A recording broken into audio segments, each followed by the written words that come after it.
4 सवालों के जवाब तो दे दिए तुमने Bhimrao, but now the last one.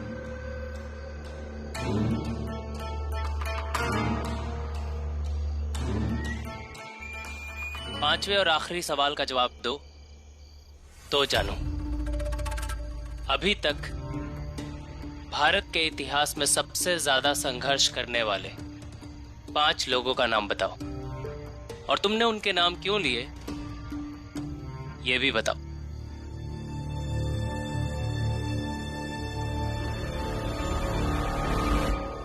पांच क्या, मैं तो 100 लोगों के नाम बता दूंगा वैभव देव जी, जिन्होंने भारत के इतिहास में बहुत बड़ा संघर्ष किया है। और हमें उन सभी लोगों से प्रेरित होना चाहिए, क्योंकि उनका संघर्ष सच में उतना बड़ा था। लेकिन वो नाम ऐसे है जो मैं जानता हूं, आप जानते हैं, ये जानते हैं, ये जानते हैं, सब जानते हैं।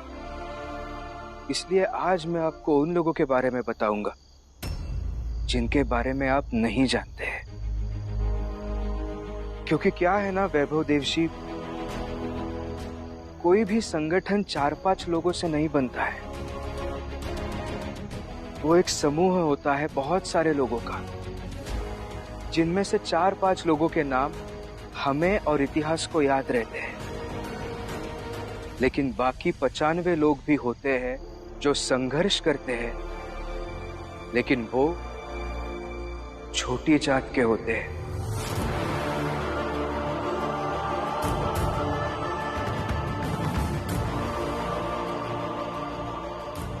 उनका नाम आपको कहीं पर भी लिखा हुआ नहीं मिलेगा, क्योंकि इतिहास तो वो लोग लिख सकते हैं ना जो पढ़ना लिखना जानते हैं। हमारी जात के लोगों को कहाँ पढ़ना लिखना आता है, तो कैसे लिखेंगे इतिहास।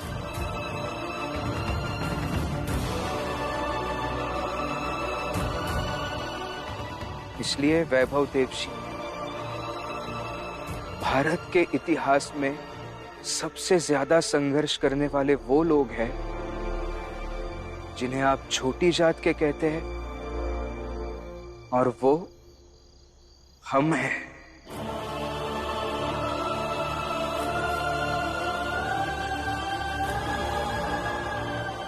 बड़ी जात के घर में बच्चा पैदा होता है तो ईश्वर का आशीर्वाद समझ लिया जाता है,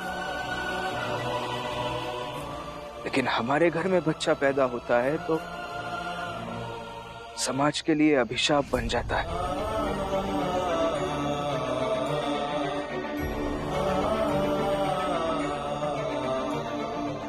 बार बार हमारे घर का, हमारी जाति का, हमारे सोच का शुद्धिकरण करने की बात की जाती है। तुम लोगों का शुद्धिकरण होगा।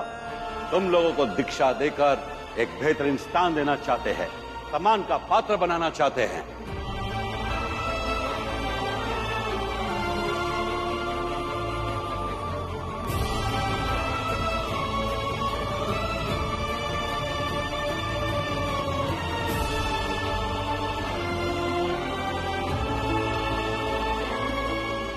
हमारे चलने से जमीन पर निशान ना आए, इसलिए कमर में झाड़ू बांध दिया जाता है। ये पीछे झाड़ू इसलिए ताकि जिन रास्तों पर हम चले उन पर हमारे पैरों की जो निशान बन जाए तो ये झाड़ू से मिटा सके। हमारी थूक से मिट्टी अपवित्र ना हो सके, इसलिए गले में मटका बांध दिया जाता है।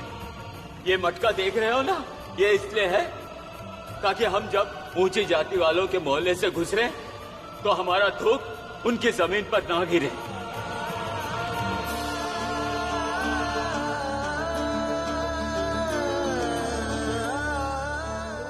ईश्वर और धर्म से डराया जाता है हमें, लेकिन मंदिर में प्रवेश नहीं दिया जाता है।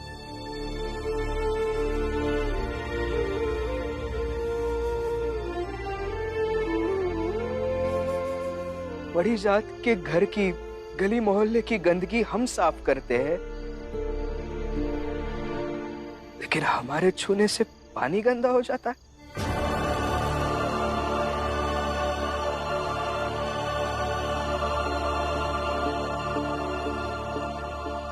दरोगा साहब कभी भी हमारे मोहल्ले में आ सकते हैं, किसी को भी बिना वजह बिना सबूत के चोर कह के लेके जा सकते हैं। कोई भी हमारे मोहल्ले में आ सकता है, सामान उठाकर पटक सकता है, किसी को भी मार सकते हैं।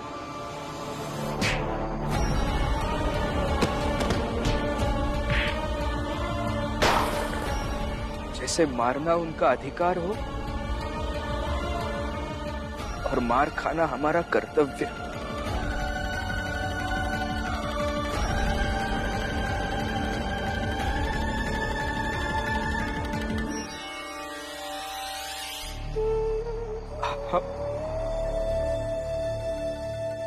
हमारी आई मर जाती है तो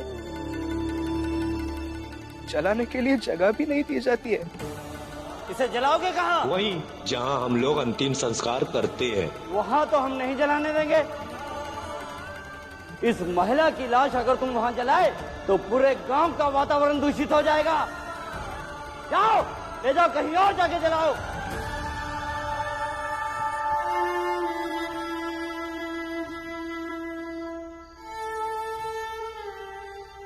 इसलिए वैभव देव जी,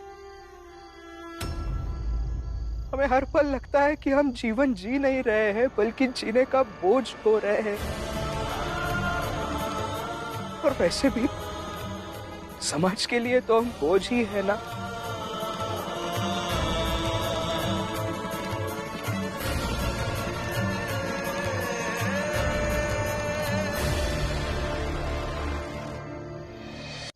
देखिए ना, आपके जात में से कोई पेंशन की मांग करता है तो आप उनके साथ खड़े हो जाते हैं, लेकिन आज हम पेंशन की मांग कर रहे हैं तो आप मुझे सवाल पूछकर मेरी परीक्षा ले रहे हैं। किसी ना किसी तरीके से मुझे अपमानित करना चाहते हैं और मन ही मन में ये भी चाहते हैं कि मेरे बाबा को कभी पेंशन ना मिल सके। इसीलिए वैभव देव जी, हम वो लोग हैं जिनके संघर्ष के बारे में किसी ने इतिहास में नहीं लिखा, लेकिन संघर्ष है।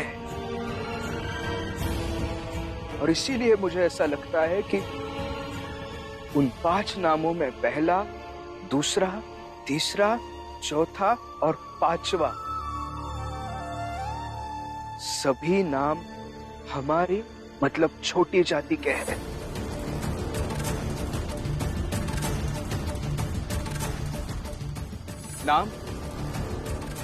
नाम चाहे जो कह दीजिए, चाहे राम जी कह दीजिए, पुरंजन कह दीजिए, आनंद, जनार्दन, नटवर, हितेश, जोखू, कुछ भी कह दीजिए, लेकिन छोटी जात के लोग हैं और संघर्ष है।